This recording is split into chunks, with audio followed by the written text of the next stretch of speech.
අපේ හොරකම් කරපු සල්ලි දැන් තියෙනවා උගණ්ඩාවේ. අපිට ඒව ගන්න ඕනේ නැද්ද? ඒවා අපි ගන්න ඕනේ. එහෙනම් අපි අපේ ආණ්ඩුවක් යටතේ අපේ නායකත්වයක් යටතේ නියත වශයෙන්ම රාජ්‍ය වත්කම් ප්‍රතිෂ්ඨාපන ආයතනයේ පිහිටවනවා විතරක් නෙමේ සහෝදරයා. අපේ රටේ තවමත් සිද්ධ වෙන මූල්‍ය අපරාධ, දූෂණ, අල්ලස් සහ වංචාවන්ට අදාළව ස්ථීර ත්‍රිපුද්ගල මහාධිකරණයක් පිහිටවනවා.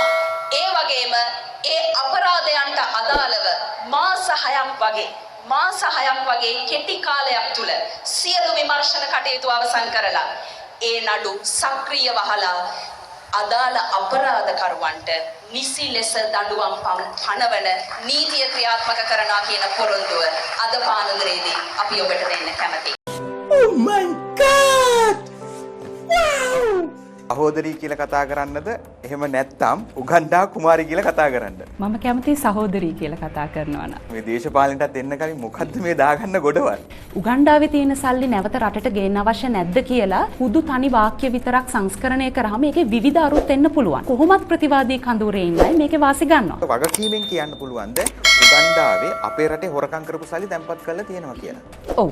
අපි ඒ සම්බන්ධයෙන් අපේ බලයක් යටතේ නිසි විමර්ශන ආරම්භ කරලා නිසි නීත්‍යානුකූල ක්‍රමවේද යටතේ එහෙම කරලා තියෙන අයට විරුද්ධව නීතිමය ක්‍රියාමාර්ග ගන්න බලාපොරොත්තු වෙනවා. Oh my god!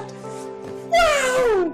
උගණ්ඩාවේ මුදල් ගේන කතාවක් කියුණානේ. ඒක ගැන මොකද කියන්න තියෙන්නේ? ඔව් මං හිතන්නේ මේ කෙටි කාලීන දේශපාලන ජීවිතය ඇතුලේ බොහෝ මේ අවලාදවලට යම් මඩ ප්‍රචාරවලට මම කරපු සමහර මේ ප්‍රකාශයන් පාදක වුණා. එතකොට මෑත කාලීනව මං හිතනවා මට නමක් පටබැඳිලා තියෙනවා උගණ්ඩා කුමාරි කියලා, උගණ්ඩා මැණිකේ කියලා.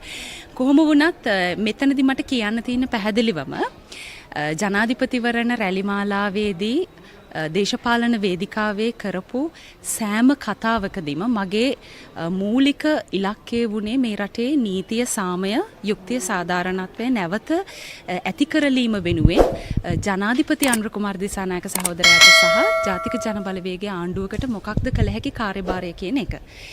ඒ ඉලක්කගත වෙච්ච ප්‍රතිපත්ති මාලාවේ අපි අපේ විශාලම සැලැස්ම කොටසක් විදිහට අපි ඉදිරිපත් කළා. අපි වත්කම් ප්‍රතිෂ්ඨාපන ආයතනයක් පිහිටුවන්න බලාපොරොත්තු වෙනවා කියන එක. ඒතර ලෝකයේ දියුණු රටවල් වල මේ නීතිය ක්‍රියාත්මක කිරීමේදී ඒ බඳු ආයතන පිහිටුවලා තියෙනවා.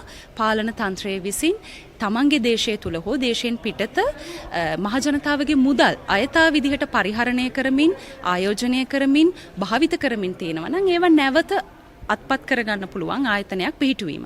එතකොට ඔන්න ඔය කොටස ගැන වේදිකාවේ කතා කරන මොහොතේදී ඒ මැද කරපු එක කොටසක් තමයි උගණ්ඩාවේ තියෙන සල්ලි නැවත අපේ රටට ගේන්න ඕන නැද්ද කියලා අහපු ප්‍රකාශය.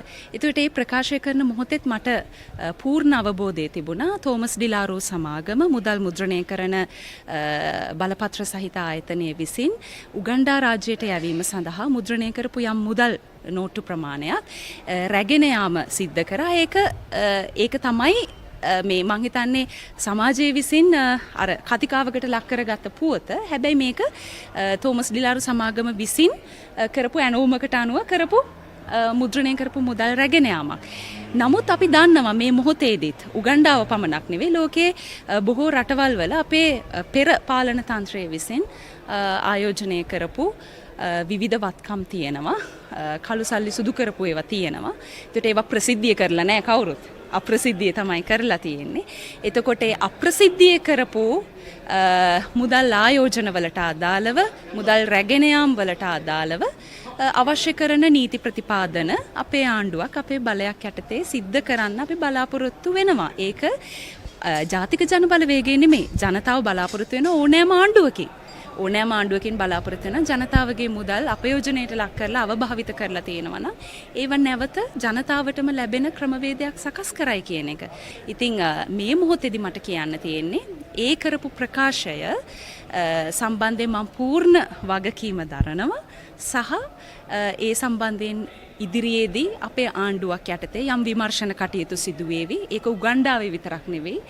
අපේ රට ඇතුලේ වුණත් රටෙන් පිට ඕනෑම රටක වුණත් එහෙම අපේ මුදල් රැගෙන ගොස් තියෙනවා නම් සහ වෙනත් නීති විරෝධී ආකාරයකට ආයෝජනය කරලා තියෙනවා නම් ඒකට අවශ්‍ය පියවර ගන්න අපි කිසිම මොහොතක දෙපාරක් හිතන්නේ නැහැ. ඒකට අවශ්‍ය සුදුසු පියවර නීත්‍යානුකූල පියවර ගන්න බලාපොරොත්තු වෙනවා.